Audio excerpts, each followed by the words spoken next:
Ah yaman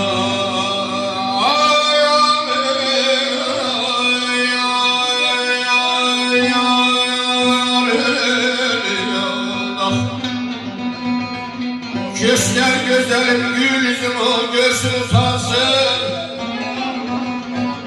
Hervane sıralında geziye bunlara yansın.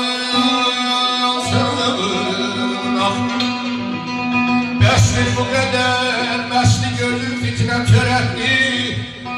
Ah da beni nazile koydum dayan.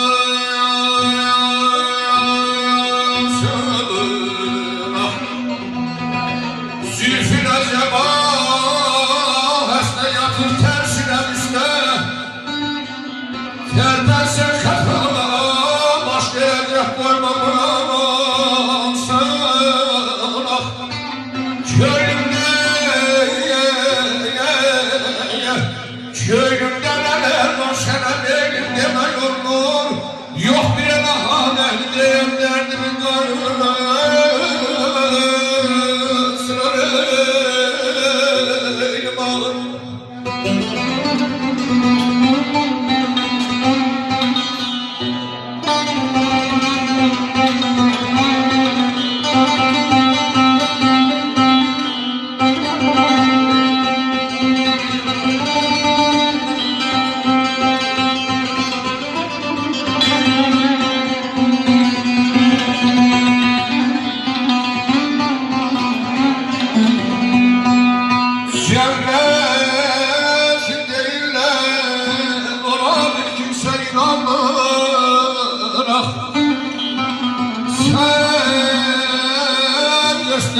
Şehrer boyanım inansın.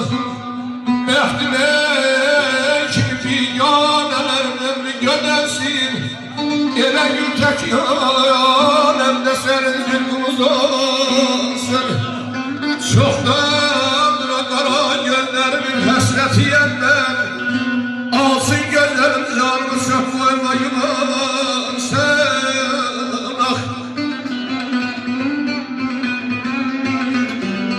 neyleyim sana bilmem bu felaketlerde köküm. Ey bir çareni koymadın münasız eden alsın. Vahid deme